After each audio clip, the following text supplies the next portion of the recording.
remember the crowd singing that, and you know, you have to be competitive today. Yeah. And I was extremely jealous of that, and I thought one day they'll be singing my name. And there could be a break here for Edwards. Good try, super goal. Oh yes. Hi, I'm Keith Edwards. Please subscribe to the Shoreham View.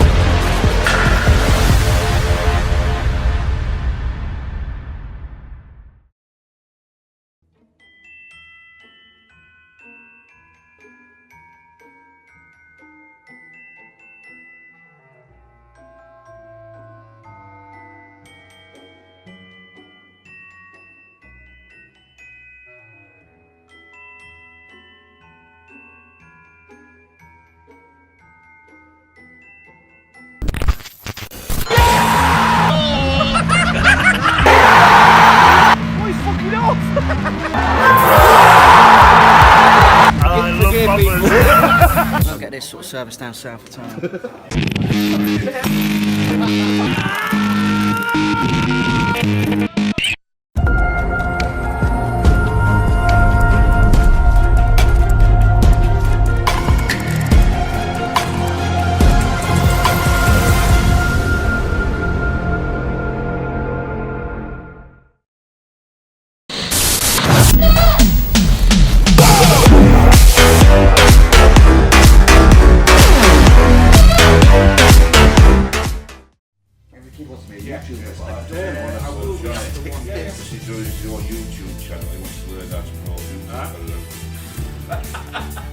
Hello and welcome to the Shoreham View, and this is the end of season review. I'm here with Big Rob. Hello. The man himself.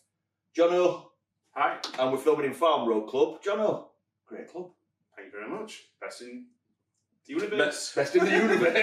Best in Gravel Road. Right, let's kick it off. Let's not fuck about. Where did it all go wrong? We'll go to Rob first. Where did it all go wrong? Injuries, early season. Started off with Jack, and then others started getting injured, and then confidence just went. If you look at early season performances, second half against Wolves, I thought we were brilliant. Start we were rubbish. Went to Burnley, started off well there, played well against them, and you know, performances early season weren't that bad. And as more and more people got injured, they gradually got worse, and obviously that stigma of not getting results got on the back. So and then it just ended up as a disaster without having any players at all. I mean, basing on that, were it just injuries, or do you think we just didn't do well enough in summer? Jack O'Connell was the lost spine of the team. Obviously, COVID without fans, massively missed, I think. But yeah, injuries mostly, and just no fans. I mean, having no fans here, because even few that were in for Burnley game, and when they get behind them, and players know we're appreciating them trying, and lifting them and keeping them, urging them to go forward. It makes a massive difference, and that roar at Lane is something special, isn't it? And players appreciate that. That spoke to a few players, Skipper included. Look at me name dropping.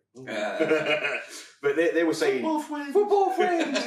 But Sharpie was saying after Leicester game, you know, when we've absolutely tonked at their place, emotional that way, anyway. He was saying even there it weren't so much. It were wild to leave into some point, but a lot of it were just not having fans there. They've got nothing. They feel like they had nothing to go for, nothing to aim for, no support. Yeah. As much as you can put on social media, you support them and get behind them.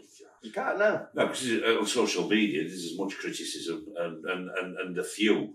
I mean, I found that quite a lot. But the same people that were really vocal and hammering them. Yeah. Look at and so you don't get a true reflection anyhow. Because a lot of fans were supporting players, but like the hammer that they were getting persistently from a select number. Yeah. Because it was no like, and that was shown at end when Wilder went. I mean, you were still 95% support for Wilder. Yeah. But you'd still got that vocal element, that small amount, who were just slagging off absolutely everything. We know, you know, and the fact in it is I don't think players stopped trying. I just think you're not good enough. The players that were actually out on pitch weren't good enough. I mean, some of them players that were missing, do you think they made the team not good enough? Because you've got to remember that a lot of these players that still played every week. I mean, do you think that Norwood's simply no longer good enough? Stevens, Baldock, all these players that did last week, or do you think it's because players? I think the injuries impacted how other players played. Enda Stevens was practically atrocious. We are Jack O'Connell helping, and Norwood couldn't ping it to left, couldn't ping it one way because he didn't have anybody else on that left to replace. You look early season, we lost Jack O'Connell, Fleck Rocky's back, Stevens carried an injury most of the season. So, I mean, all your left-hand side had all gone. And other managers in Premier League are daft, don't they? You're going to say, attack them down left. Yeah. And when we're attacking, cut out right, they've got no. For Premier League players, we had to be 100% like we were last season. And just 3 players short. It's all right saying, well, the rest was still there. But them players, every week, are key. And our squad, 18 to 25, is not good enough. It'd struggle. Even some of them players would struggle, and they were having to come in and try and play Premier League against best players in bloody Europe. So one thing that I always keep pointing out is we had O'Connell there. Stevens has got nobody to cover for him if he loses ball. Reason he was so good going forward last season is because he had that confidence boost. And if he fucked up, he was making players because he had confidence to do so this season. This season he shit himself because he hadn't got Jack O'Connell there. And like you said with Norwood, he held on to the ball for too long because he's only got one way to ping it. He's looking for somebody to pass to. Yeah. And he's getting caught out. And they know, opposition know, pressure Norwood, because Fleck was struggling when he were playing as well, because, it's taking time to come back from that. Pressure him, you've got us. Yeah. I can't really say too much onto this one because I haven't got the stats in front of me, but do you think most of our goals that came in from balls into the box last season came from the left-hand side? And they came up from that link-up play with O'Connell. Yeah, absolutely. Yeah. Absolutely. And the fact in it is we struggled. And because we were struggling at back, players weren't risking going forward, which is what you said. Players weren't going forward, so we weren't doing not going forward. We tended to try and survive at back to stay in games.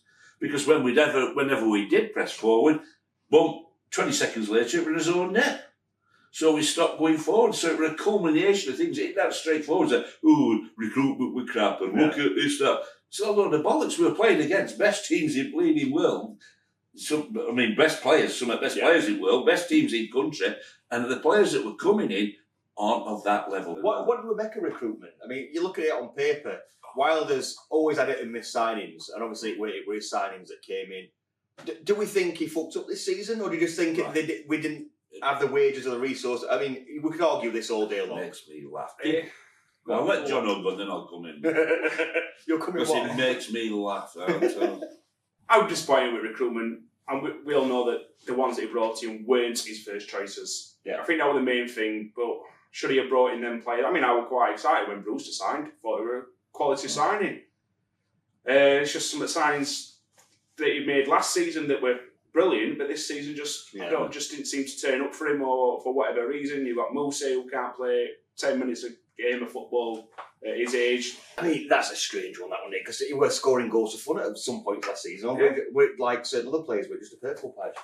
I think he just got a bit too big-headed about it. Like, I've done it in Premier League, I've scored goals, they'll come naturally for me next season, I don't have to try as hard, and I think that's what he did. I think he had that family issue around Christmas, didn't he, last year? And some of that obviously went off. The detail of it hadn't come out. But that's what gets me. And people say, we've wasted 120 million. Well, they weren't saying that last season, were they? Exactly. We got promoted from championships. We had a squad of 16 players. 3 of them were Billy Shaw, bloody McGoldrick and Leon Clark. So we had to buy forwards.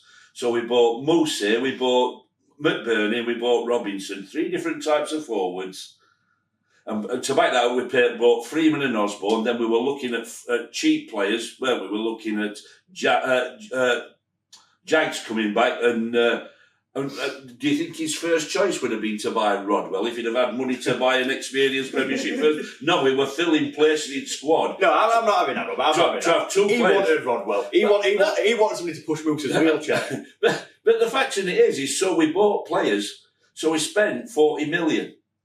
And how do you fill a squad with that? And then Mose were brilliant. Everybody loved him. Now everybody hates him. Yeah. So while that were a crap signing, but they weren't saying that up to Christmas when we had enough points to stay up. Yeah. McBurney were playing well. He were doing his work for the team. 90% of fans loved him, some didn't. Robinson lost his way. He went out. When we were safe, he lost his way. So when we were safe, we spent on Bird. Sander Berg, because we knew we were safe and we knew we'd always make money on him. Yeah. But people say, what a waste of money he were. Well, I we don't were get already that. safe. I don't get that. Absolute bollocks. He's our investment. He's going to make money. So then we start this season. Some of them weren't right. Robinson weren't going to play. His runs weren't good, which has shown why he's not performed for West Brom. He's only ever scored against Chelsea. So he weren't good. So we sell him and we get Birkin and money, 3 million quid, 3.5 million quid in as well. So then we buy 2 players from Derby for 7 million. So we for a net outlay of about 5 million quid, 4 or 5 million quid, we've got Burke, Bogle and Lowe. So we've only actually spent on Ramsdale because others coming in on a loan and freeze. So put that there. So that's a small amount of money, and we bought Ramsdale. Again, it was an investment. And he cost 11 million quid. The biggest, the one thing, and this is what fucks me off, the one thing that's cost Wilder and all this is actually paying for Brewster. Yeah. And they weren't going to pay for Brewster. He should have been a loan to buy. Take him out. If he were a loan to buy, we'd have spent 20 million quid. Yeah. 20 million quid in Premier League we'd have spent. Oh, some people say it's 40 odd million. Yeah, because we had to buy Brewster. But the club didn't want to buy him. That's why him and Betty's fall of that. Yeah. Because we spent 20 odd million quid on a player that ain't playing. But club give him fuck all in terms of that. He won't pay for players he wanted, who are all playing every week in Prem. Or we're doing, or we're successful. No, we're not paying them. We're not going to pay the wages. But then he's carrying out cannon. Oh, recruitment's been shit, 120 million wasted. Well, a load of bollocks. The one that's not worked out, really, well, Burke cost fuck all. And we were all excited about Burke when he first came on. Well, he's got pace, but he's... We soon found out he's got bananas. We soon found out he's got bananas for feet. We didn't know that at the time. We'll see what happens next year. So it's all down to Brewster. But then again, you could have put fucking Thierry Henry or fucking Mo Salah up front for our team this season. He wouldn't have got any chances.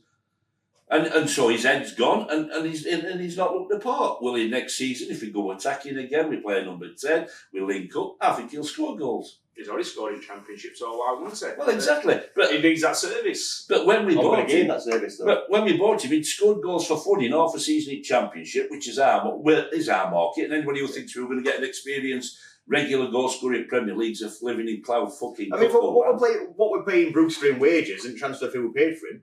What are we going to get that's any better? Exactly. Probably told him not to score, so that Liverpool don't want to buy him back.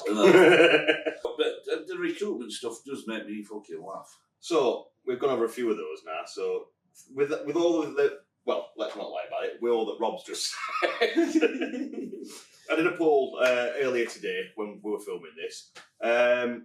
Most blades at the start of this season, what did you expect before a ball were kicked? So your choices were top 10, mid-table, survive relegation fight, or down. What did you think at the beginning of the season? I thought we'd struggle to stay up.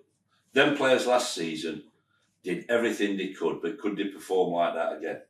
What a mystic bastard. You were thinking top 10, weren't you? I was thinking top 10. I don't know how. Because the signings just they sounded better, and I just thought their improvements on team, because we did like that forward, I thought, Brewster, why not? Top 10. I even had a bet with my scouts and it saying that we'll finish less than 20 points behind Liverpool. I do think that. I hope he didn't take that bet. He took me money. He took me money. A scouts are taking your money. There's a fucking shock. It's not unique to United, though. When you have a successful season and then it don't start off like that, fans turn very quickly, don't they? Yeah. So the poll results were, you'll like some of these. So out of this poll, 2% thought we'd go down. So only 2%. I voted twice. 50% thought we'd survive a relegation fight. So they thought we'd be down there and down thereabouts. 34% said mid-table. 14%. So more people thought we were going to finish top 10 than thought we were going to go down. That can't be us. That can't be United fans. That's far too optimistic. Don't forget, Wilder has improved on every season since he's been in charge. So finished 9th. So you always thought next season he's going to do even better because that's what he's been doing. I thought it'd be mid-table. I'm going to sit on this fucking middle. That's why I'm in middle. I'm on the fucking middle. So earlier on, I chatted with somebody you might know called Benjamin Bloom over on the Benjamin Bloom football channel. Knows his stuff, knows his football. Have you seen him before, Rob? You seen him? Never heard of him. Fucking subscribe to him, you bastard. I will. We'll stop watching porn and watch. Right, is it better than that, is it? So let's say what you last longer. God, I miss these bastards.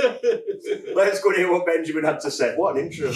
Okay, so welcome into the channel now. We've got Ben from Benjamin Bloom Football, and he's going to go over a few things weird. Ben, welcome onto the Shoreham View. How are you doing, mate? I'm good, and I'm going to rumble you because you're definitely in the pub, whether you edit in post or not afterwards. I had to go to the pub. It was the only place I could get Wi-Fi. No, I'm good. It's boiling hot here as well. So I'm being very English and moaning about the rain and then moaning about the heat too. I know football-wise, you watch a lot of football, Premier League, Championship. You're an Ipswich fan, so obviously you've seen some League One dark days, as we have in the past. How much have you watched the United this season? This past season in the Premier League, so we've still done the Dearly Departed show, which was kind of conceived for Sheffield United, basically. Because I remember when Blades went up in 18-19, building up this great sort of connection with the Sheffield United fans, and I wasn't doing that show at that point. And who went up? Norwich, Sheffield United, and Villa. So 3 decent-sized fan bases there, and I kind of thought the next season, right, I'm not letting this happen again. So no, I have reviewed 99% of Blades matches. It did get a bit depressing, quite soon into it. So you probably found the same thing, didn't you? That writing on wall very early. Mixture of lots of things conspiring for this relegation, and just hoping that the clouds part at some point. And for your guys' sake, now you'd hope reset, Championship, Bosch, go again. But no, in answer to the actual question, Johnny, I've seen a lot of Blades still last season as well. So watching the Blades, as you mentioned, that great Championship season went up, that amazing first season in the Premier League. Watching for the games you've seen and for the little bits of action you've seen, I say action very loosely because United didn't have much action last season, especially going forward. What do you think went wrong early doors? I think it was an accumulation of probably, I'm going to say 4 or 5 things. It's probably more like 10 or 20 things. First of all, these players, a lot of them were, and Gary Neville spoke about this really well on Sky, about the 3-year cycle. And if you don't add players in vital positions as well as you go, and you're kind of looking at it and you're seeing particularly the likes of Basham and Fleck, Stevens, Baldock, they were all on the way through. Even people like Norwood and McGoldrick as well, who would come in sort of in that, I think it was in the last season, both of those came in for the promotion. So I think on the one hand, the cycle had finished, and I don't think Chris Wilder did enough to then start the new cycle, which was, I know we're comparing to absolute greatness, but something that Alex Ferguson always would manage to do, kind of get the cycling going, which then parlays into the recruitment. And I think there's probably a reasonable argument to say that the tactical innovation was the main thing that brought the promotion. The recruitment was obviously good, and especially people like Norwood, Stevens as well, Henderson on loan, etc. But it did feel like it was the pattern of play and the tactics and the attitude of the team and the club that really was, and the manager was at the centre of that promotion. So I think that, coupled with recruitment, and then the fabled back 5, you take Henderson out, he goes back to Manchester United, Jack O'Connell gets injured. And I think then all of those things coming together, and I'm sure you're sick to death of hearing about fine margins and it just going the other way. But it was, Johnny, wasn't it? It was, you were, any game you were anyway decent in, all this momentum and all this winning mentality, you won the game, didn't you? If Blades were in a game between basically, 2018 and 2020, they didn't lose it, did they? And then all of a sudden, everything coming together and that inertia, and it crashed, didn't it? And there's plenty of theories in life and in economics that a big trend up is pretty much always followed, not by a nice gentle trend down, by a crash, isn't it? And I think it was that, and just such a shame that what had been just incredible. And if you'd have told me at the start of the season, I had to pick one manager out of 92 who is definitely not leaving the job during the season, I would have said Chris Wilder. I think we'd all agreed with you on that one as well. It's still pretty raw at the moment for a lot of fans. It's got, as you said, that meteoric rise we had for all the bad we've had this season and all the good times we've done in the past. To see some, it's like losing a family member, and I think that has hit us as a club quite badly. So, as I said, you watch a lot of Championship football. Where do you think the Championship is in terms of strength for next season? Well, this is where the perception of Sheffield United is going to be very different this season, isn't it? Because I was sitting there championing you guys, come up from League One, no parachute payments. Look at this. Look how brave they are on the ball. Look at the wing back inside and the centre back outside. Look at all the goals they're scoring. Everyone's going to see you guys differently now because you've got the evil parachute payment, which is wildly deserved, obviously. And I mean, this is where we are in terms of Championship football, isn't it? That you get that one season and that guarantees the 2 parachute payments. You're up for 2 seasons, that guarantees the 3 years. So immediately, Sheffield United are considered a huge heavyweight financially, because not only to the other whatever, and look at it this way as well, the 2 of the teams that went up would have been parachute payment rivals. Look, it's not all down to money. Chris Wilder proved that, but financially, size-wise, Sheffield United are going to be considered a big fish now, as opposed from this, this kind of big club that languished in League One for a few years, and in they come playing this really clever football, and now it's going to be, oh, I see you 20 million quid striker, and you've just been in the Premier League for 2 years. So Sheffield United and Fulham and West Brom are going to be strong favourites, and of course it's only going to be Bournemouth who've got the year 2 payment at that level, and I think we all consider Sheffield United are going to be coming down with less liabilities than Bournemouth, who I think you're still going to see, well, one of your favourites, David Brooks or Arnat Danjuma or Dom Solanke, Jeff Lerma, Chris Mepham, whoever. I think they're still going to be selling, and I think Sheffield United they're going to be strong, and I'm sure you're going to ask me about the manager. They've got a manager who has done it before as well. Yeah, I mean, that's one thing. We've got to start afresh now. New manager, new season, new division. Looking at the teams that are there, excluding the 2 that have come down with us, the teams that have come up, the teams that are there, you've mentioned Bournemouth already. What does this new manager have to do? Can he resort to old favourites, or does he need to find some innovation for Sheffield United for us to be really competitive in the division? Well, I mean, he's got to replace a legend, basically, and he's got to replace a mythical way of playing. I suspect we're going to see a back 4, aren't we? And Wilder is dead, long live Jokanović type thing. Look, I've said this on a couple of shows now. I really liked Fulham in 17-18 and 16-17. They slowly grew through the season. They played not at a Chris Wilder tempo. They moved the ball very methodically, and when it didn't work, back they come, and here they go. And all of a sudden, you're going to have teams setting up immediately. Sheffield United, they're in the Premier League, will take a draw, low block.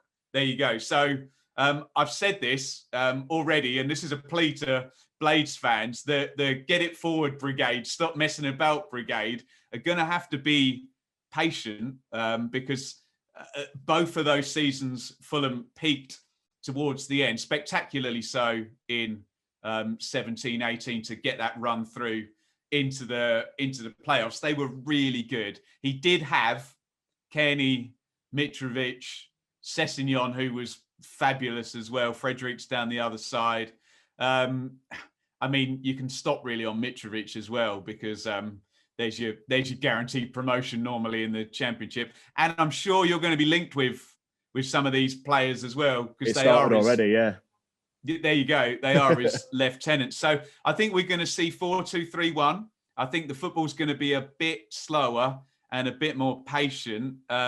but I'm very excited. And there's players there, McBurney, Brewster, Bogle.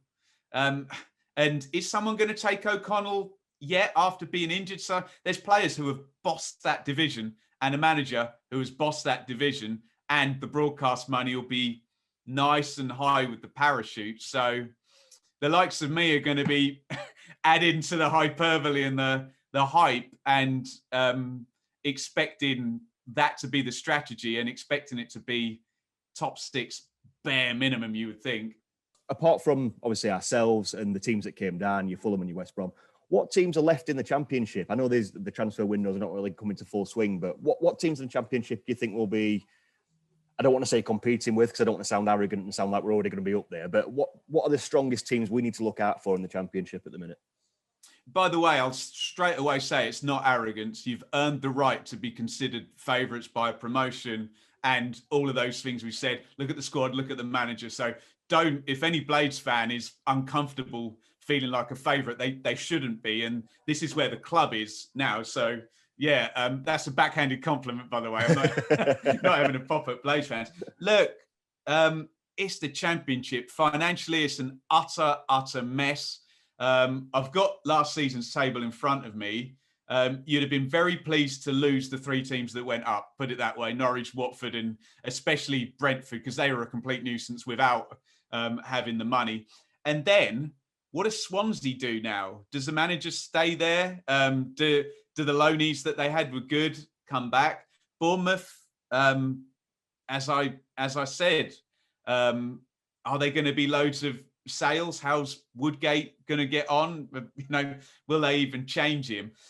There's a couple of sort of dark horses. Obviously, you'll have heard all about Barnsley, who were pretty much the Sheffield United of as Blades in 1819, going League One, Bosch, straight through. They were pretty much the people's champion last season. But again, can you produce it? They're really fun to watch. You'll enjoy Barnsley when you're coming back down, providing they don't beat you up. Yeah, there you go. Yeah, look, you'll respect them anyway. Put it that way. You'll respect what they've done. And then look, Warnock, Houghton, McCarthy. Any of them are, you know those characters, don't you? You know they're capable of doing something across the season. QPR had a good second half of the season, but look, if I've got Jokanović, Brewster, McBurney, Norwood, O'Connell, we assume Sander Berger would be sold, Ramsdale, etc.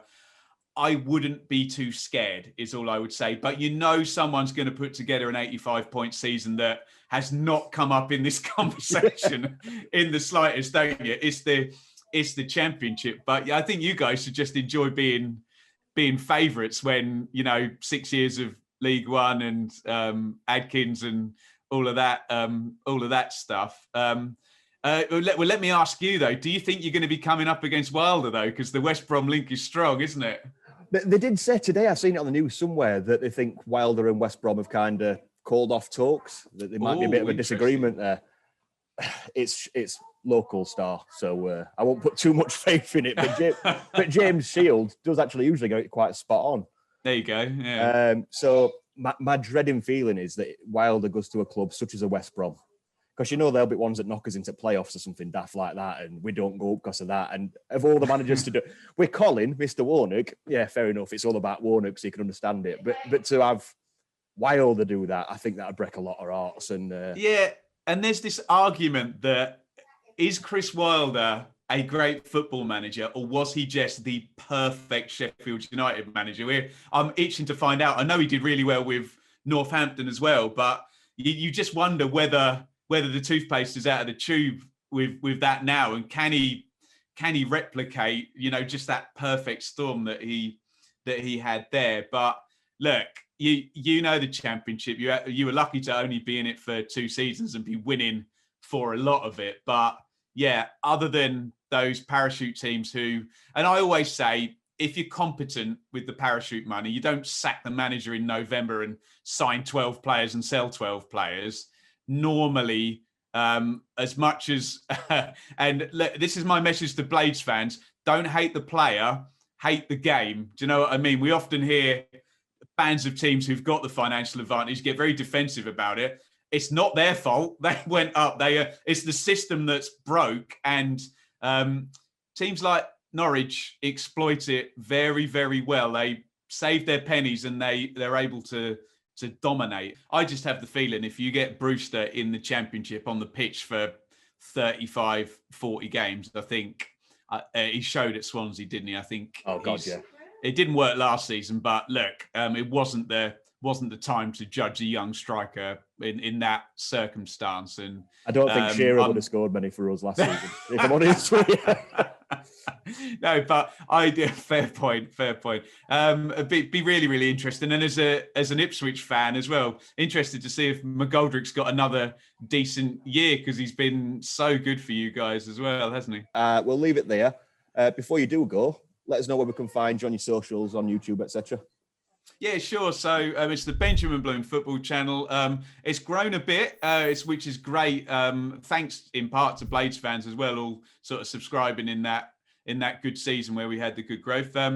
We're streaming live now and previews and reviews. It's not just me in the car, some dark alley near the Sheffield United ground or the Villa ground or wherever. The Benjamin Bloom Football Channel, and come and join us. We've got a great bunch of fans.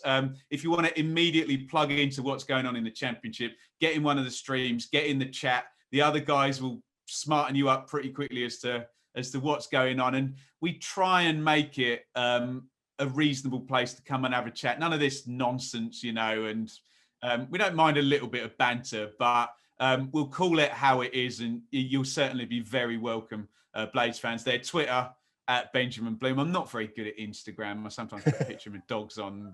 You and me both. Yeah, there you go. Right. The Benjamin Bloom Football Channel. Go and hit subscribe. We will be with you every step of the way in what should be a fair amount of points scored for Sheffield United next season, you would imagine. Again, thank you for coming on, Ben. And I can say personally, if you haven't subscribed, please go and do it. It's a brilliant watch. Always has been. I do miss the days of the car, I will be honest. It's too cushy in the office now. Look at it, hey? Get filming in the pub, you'll never go back, I tell you. Oh, yeah, right. Yeah, that's not going to be good for my liver or my waistline, I don't think. Ben, again, thank you very much, mate. Legend. So that'll Benjamin Bloom there. Again, if you haven't subscribed to his channel, head over there. Make sure you do. He knows his stuff about football. It's about every club from every division. And just enjoyable, really. He's a good lad. He is a good lad. You've never heard him before, have you? I've never heard of him. What do you think to what he said then about, obviously he agrees with us and Jack O'Connell stuff, but moving on to next season, I mean, we can sit and be doom and gloom about last season all we want, and we've done the review and everything, but do we think that with the right investment we could walk the league, or do we think it's going to be an hard slog? I think, having watched some of the Championship this season, I think it's very poor, I've got to be honest. Whether we walk the league, I don't agree with that. It depends on what West Brom do. Fulham's going to lose a lot of players because they've got so many loans in and loans to buy, so I don't think they'll pick up. But so it depends what they do. So I'm glad Brentford's gone up, I think, because they've started strong. Football-wise, I am, but not geographically. Oh, no, what a piss off. Well, it's still drinking out old one, no, that's gutting, but I'm confident. If we're not in top 6, top 4, then it'd be a disaster. I'm looking forward to it. I think we'll piss it, to be honest with you. Now, we've got the right money. I think best manager ever. We said that about Adkins. I never did. No. No, I never did. It's right, man, but it depends what happens each summer. Yeah. Everybody's gone, whoa, great. And I agree. Best man that we're available, we've got. Yeah. The question comes is what happens ins and outs.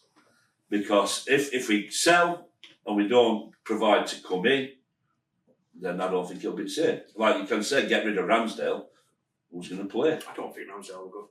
I can't say. Like I said to Benjamin, I don't think that he would go. I think he's going to stay at least till January. It depends. And I don't think anybody's going to take a risk on Sander Berg at that price either. If we drop his price, they might come in for a bit. No one's going to pay. Well, that comes into it. That's what comes in. We were warned about a fire sale. I took it on board.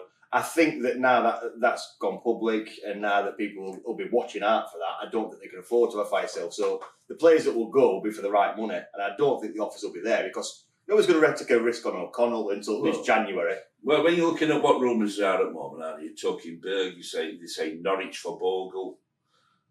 I don't want Baldock to go because for me, Baldock's far more important than Bogle. I think Baldock's one of the key players.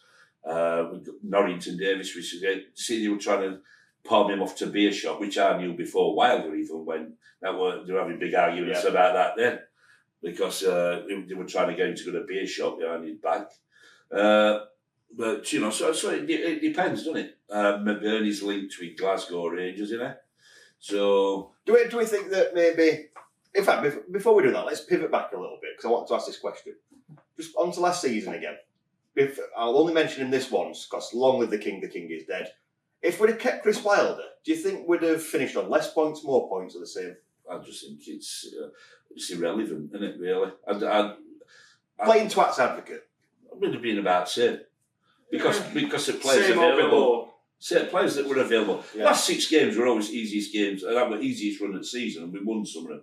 We were playing teams there that were around us. Well, the teams we beat are the teams who were around us and knew which way they were here. So for this new season, again, quick poll on there. Where do you think we'll do? Automatics, playoffs, mid-table or down? Automatic. I think we'll get automatic, depending on squad. I'm saying playoffs, and that's one because I've seen the results, and two because I just think we'll finish 4th.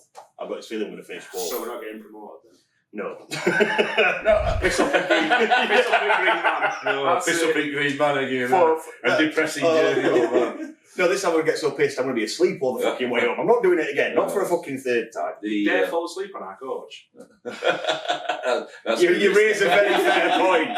You raise a very fucking fair point. No, if we keep the bulk, and I'm on about most of the key players, and we fetch some in, we get more loans this season. Maybe that's the market we're going to go in. So you're using his name and his knowledge. That we can get some more loans in. I mean, you can play about 5 loans, can't you, in this league or whatever? I don't know. It's so I think that's where they'll be looking. I prefer loans to buys though, because you look at loans that we've had before, like Dean Henderson. It becomes such a hero, and then you have to get rid. Do we think that? I know Ramsdale made mistakes. I got on his back. It turns out I was wrong in a lot of sense. There are some things about him that still worry me, but he has improved fucking immensely. I thought he got a lot of harsh stuff. I don't think he went too harsh at the beginning. No, his positional, his calling, and there were definite confidence issues with calling. Look at it, name his absolute bloopers. Where he's dropped up like Henderson let that one through his legs against Liverpool. He let that one from Man U under his body. Name any other real howlers he made. People are saying, "Oh, that first goal at Chelsea where he bobbled it in ground, it went in corner or there. Is that a howler? It didn't howler. It's where it ball went." Or people were even, and it started from first game. Do we not think that maybe 2 singular mistakes that you remember vividly are better than an amalgamation of smaller mistakes across a long run that maybe cost us? It's the confidence weren't there, but they weren't confident. But that's what I mean. But the fact is look at the defence. Every corner that were coming in, every cross were coming in, opposition were winning headers. This is a little thing that annoyed me with Wilder and all, because season before, when players weren't doing right, he'd lay into him, whether on camera or not, he laid into him. With Ramsdale, he never seemed to criticise him or out. He made that one mistake, Henderson, and he laid into him on camera. Because he knew he could take it. Look at Henderson there. Man U fans are slaughtering him here for the time. Half the Man U fans are having a right pop at him. He comes in, he drops one and gets followed in. He's under more pressure now than he was last season. He couldn't have no wrong last season. Look at that. If he don't let that one through his legs against Liverpool for Manchester United, then you'd see what his character. But Henderson's a strong character. He's a brilliant goalkeeper. But Ramsdale, if a kid's like that and everybody's hammering him, the last thing you do is join in and hammering him and all. And he's been proved to be right because he's kept He has improved. He has. You talk about Ramsdale with no confidence and getting abuse all online, but he got confidence from somewhere. He had a chat with his father. He said he decided he was going to smile and get on with game, and he's got to rise above it. And then when you have a few good games, then you build on your confidence again. Let's move on, because I want to try and wrap up this season before we have a quick word about next season. First of all, Will Jono, your player of the season. Player of the season. That's a tough one. It's like picking shiniest turd, isn't it? If I can pick half the season, it's Ramsdale for the past 6 months, because he's proved me and me most most of the fans wrong, and he's done very well for the past 6 months. McGoldrick scores goals, but he still frustrates me. Sometimes he tries to think he's Ronaldinho, playing stupid, tricky passes that just don't work for him. So I'm going to have to stick with Ramsdale. That's all I can pick out at the moment. Well, Rodwell hasn't had a bad game all season. WD-40s, Moose's wheelchair's brilliant. Ramsdale for me all the way. I mean, McGoldrick's been excellent. Again, he's played up front and again not had much to play off. Yeah. So he thrives. He actually played better last season because he had players to play with than probably this season where onus has been on him. Yeah. So he's been outstanding. So they're my two candidates, but for me, Ramsdale. For strength of character as much as how to come through. It's my channel to fuck both of you. It's McGoldrick. Right. This should be, well, I say it should be an easy one, but I'm sure there's quite a few contenders. And we're on the pitch, only on the pitch, Robert. No behind the scenes stuff because we're both getting into trouble again. Yeah. we're not getting into trouble again. Twitter don't like us already. Nob Head of the season. For me, it's Moosey. I just think the bloke just doesn't give a shit. Now, he's never fit. People can, he's got ability, but you see him buying shopping and fucking takeaways at 4 in the morning on people's Snapchat. I just think the bloke, he's made his money out of football, and I think he wants the lifestyle of football, but don't want to do what goes with it. Lost his head. So to me, I don't think he'll ever play, and never play 90 minutes for us. Especially with new gaffer, you don't like he's going to take any shit, does it? No. Well, I'm sure he shouldn't. No, I agree. Shit. They tried every approach with Mousset, criticised him, all round him. Well, they did everything, different approaches to try and get him to play, and the bloke just didn't. And if it's psychological, then that needs to be sorted out, doesn't it? Yeah. But he's got to want to sort it out and all. Fair point, that Rob. But mine's going to have to go to John fucking Lundstrom. Just as soon as he just didn't sign that contract, you could just see he just couldn't wait to get away from club, to be honest. And why Wilder kept on playing him, why Lecking let him play him, I just don't know, because you could tell his heart went in it. He didn't care. The amount we just watched the game waiting for him to make a mistake, and did he try and rectify his mistakes? No, he just let him run away with the ball. And he just got more and more frustrating every time we watched him. I'm going to type this on here. I'm going to record screen so you can actually both see it so you can see it on the video, and so you two can see it here as well. Yeah, so if I do this on my phone, look. Fuck off. Lundstrom. Suggestion. The problem that he got is we were still paying his wages. So to bring somebody else in... But he weren't good enough. No, he weren't good enough, no. But again, with the team that we had... No, not even what team we had. I just took everyone in there. I just took Rodwell in there just for fucking memes and pants. The fact of it is... Someone says that Youngans, you can't bring them in. Well, they did at the end of the season. Look how well Jefferson did. Well, Jefferson did do well. How good for his confidence is that going to be? But there ain't enough for him, is there? And others aren't. And I just think... I'd just rather see them inside than somebody who didn't want to be there. It's not just a case of they didn't want to be there. We're all forgetting that other than... a 6-month purple patch that he had last season with many of the fucking legends with spunky dream team people on fucking Sun or whatever. I think it was what did he fucking do? Against Everton, weren't it? I mean, I was saying Bogle should play here before he came in, and I was saying I think he could do a job here because he's got ability, and then he coming in, he's good at Brighton. I still think he can. I don't disagree. I think he can. I think if you, to me, as I say, I think Baldock's still my number one right back. I mean, playing Bogle in midfield or right wing. Bogle in front of him, and I was saying he should have played him. Yeah. I think but we carried on playing him, so no fucker else. If we had Jack Robinson that came in for the past couple of games earlier on in the season, I think it might have been all right. Well, we did. Jack Robinson started off, didn't he? Played at Burnley. He smacked their winger, didn't he? He started off there, then he got an injury. Yeah. Then he come in, and then he was getting criticised because of goal against Leeds. Because he wanted to and put it in there. But Robinson isn't a bad player. He's not a Premiership player. I think he'll do a job next season. He's not a Premiership centre-half. But he's got some ability, and he just try and get forward a bit more. Yeah. And his long throws might come into play a bit next season. But again, he's only a backup player, but he'd be all right. But he's not a Premiership player, but he's far better than Brian. My Nob Head of the season, Lundstrom. Easy fucking Well, choice. say me then. Double Nob Heads at season, third one. But no, Lundstrom, Nob Head at season. I mean, I'd rather have played Sam Moore in midfield. He deserved more appearances. I'm not defending Lundstrom, by the way. I'm just thinking. I just think there were nobody else. I just think we were that struggling for players. And he was one who was staying fit because he was doing fuck all. They were playing. Yeah. They were winning in bets, that's why he's not too full. It's been a good season for him.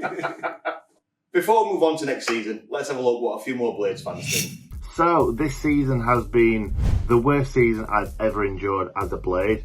Obviously, we've been lower. We've been way lower. The Adkins season, for me, was actually the lowest we've ever been.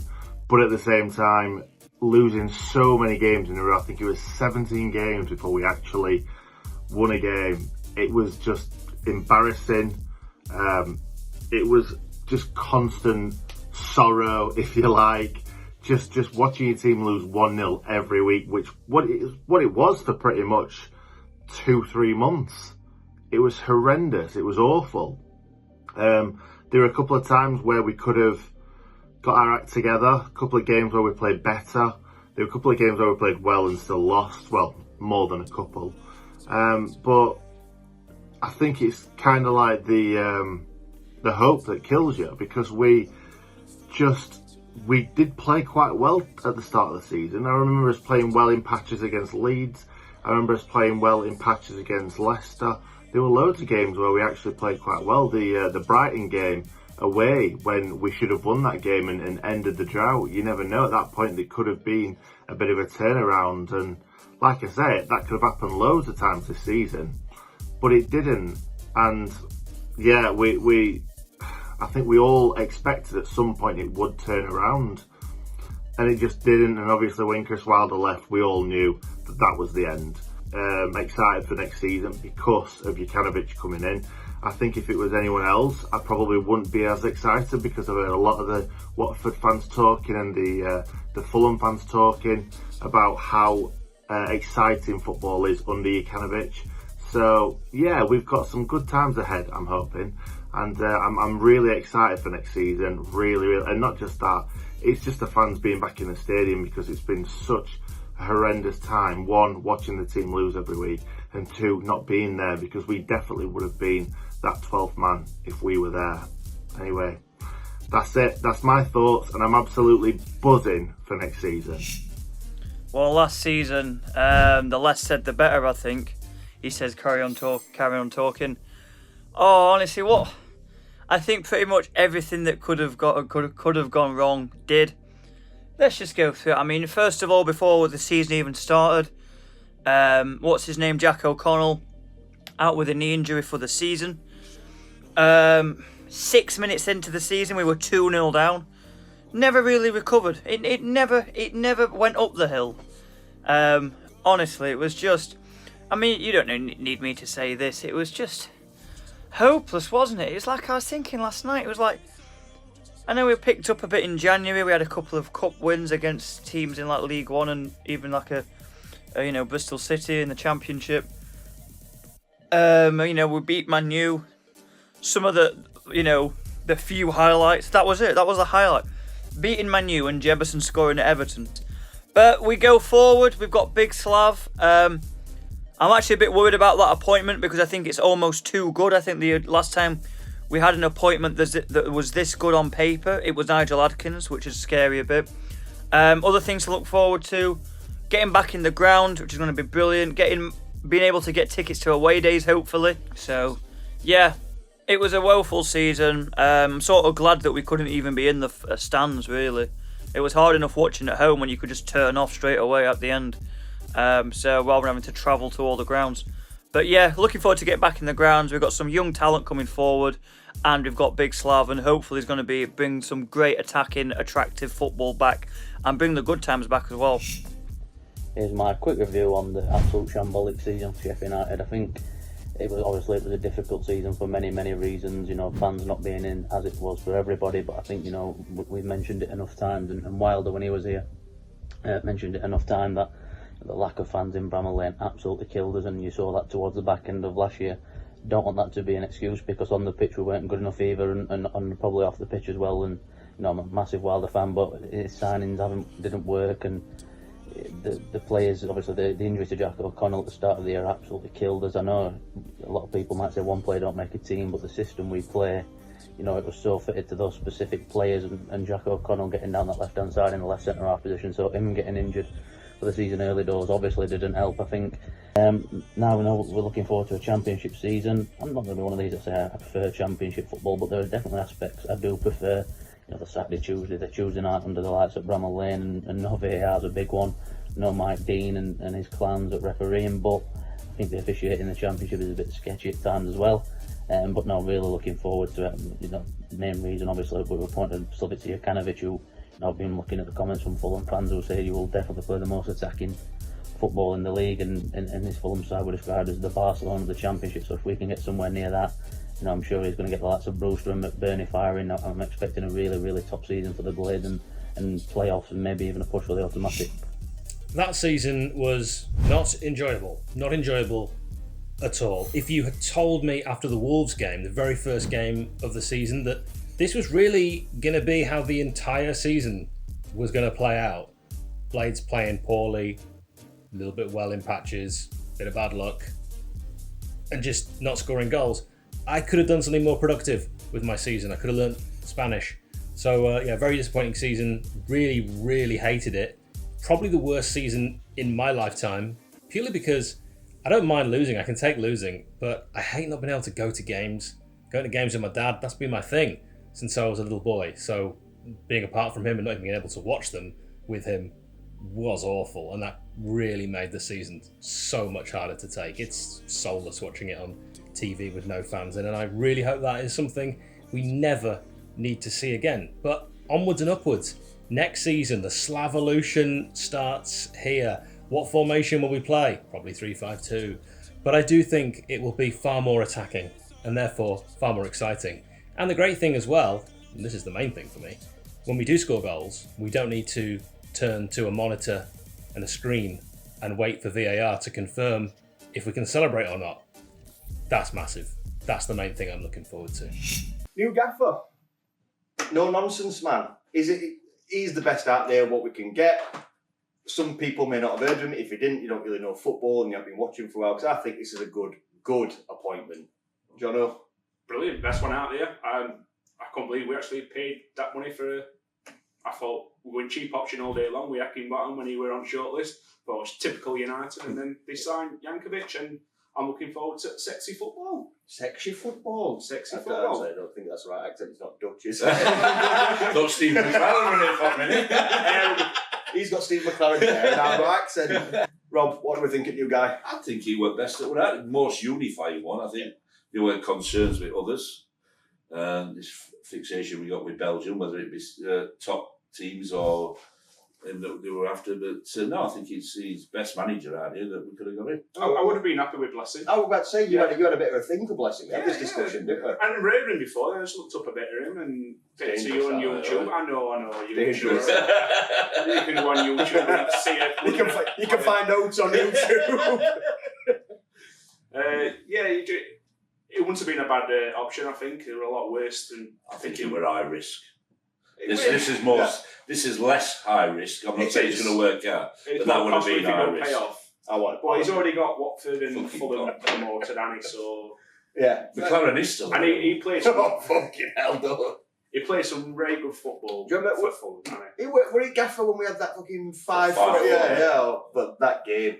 That's it. If that's what we've got to look forward to, I'm an happy man. Well, that's what I mean. You look at what Fulham fans said, and full of praise for and wanted him back and get rid of Parker. But fucking, that's not saying much. I'm not a big Parker fan, if I'm honest. No, he just looks a prick. Well, I can sympathise with him there.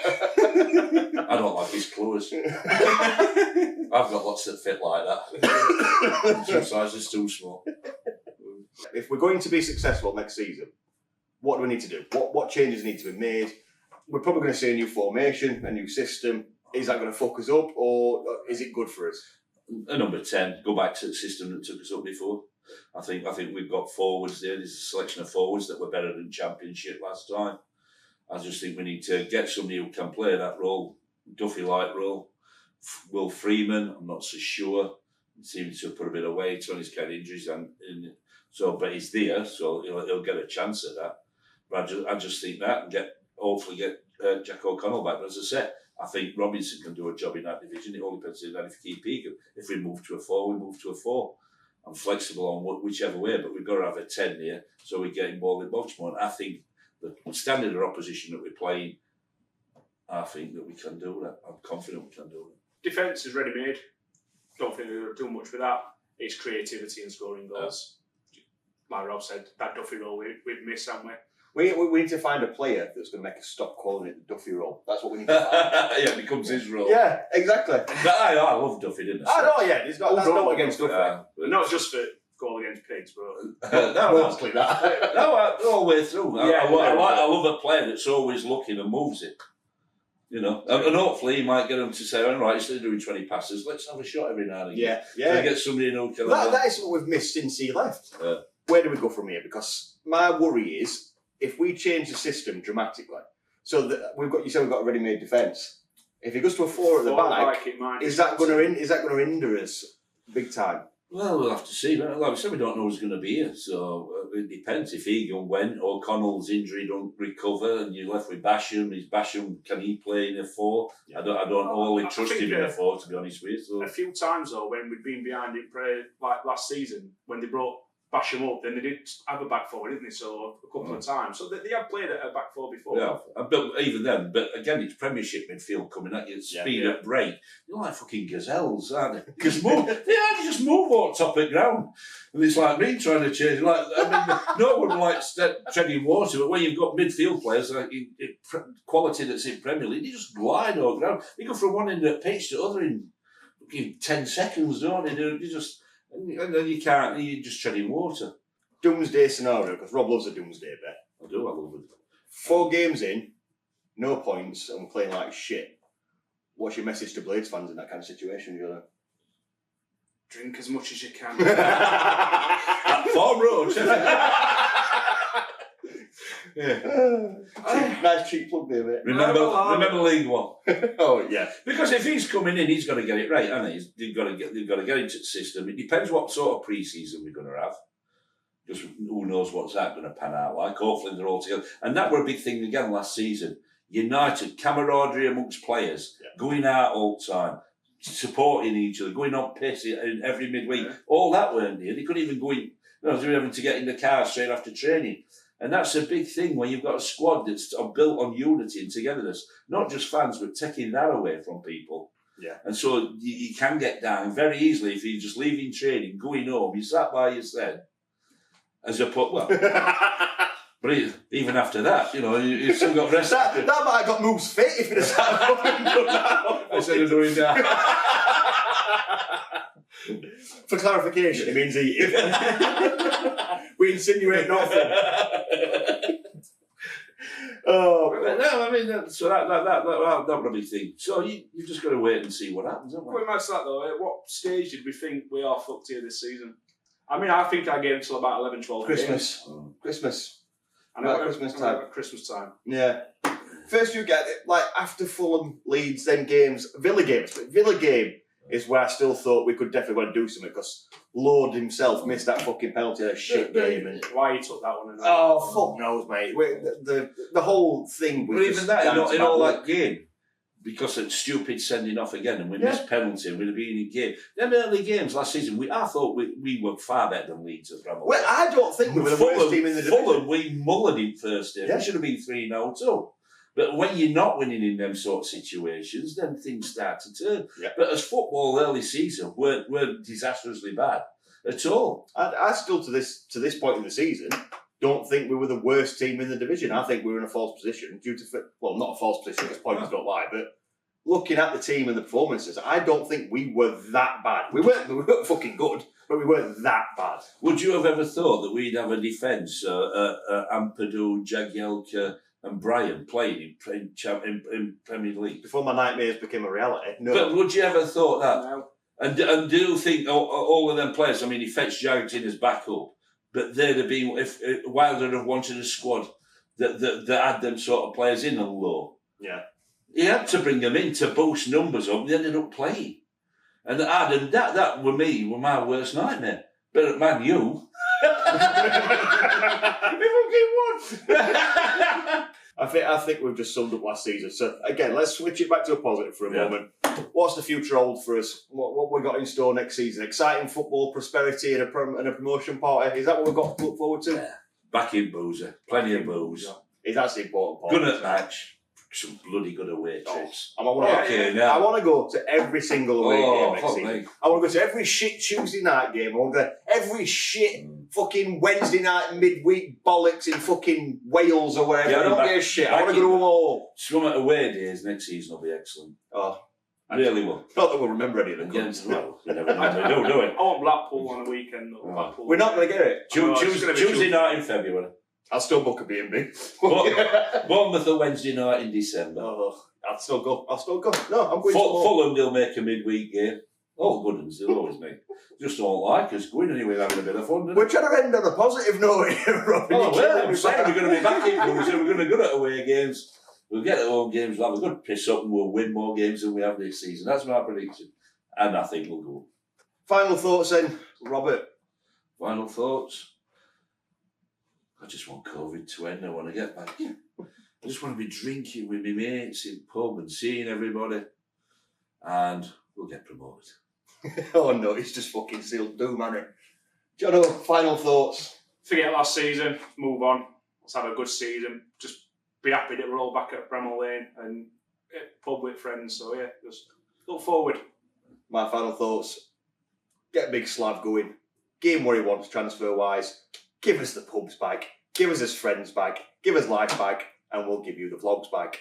See you next time here on the Shoreham View. Thank you for watching. If you haven't done already, please head down there and subscribe. I hate pointing like that like a YouTuber cunt. I always do. You just normally a cunt. I don't deny it. But anyway, thank you for watching. Does mean the world to us. And let us know if you like this new format of In the Pub. If not, tough shit, because this is where we're filming from now on, so we can have a beer. Thank you again, and roll on the new season. Up the blades.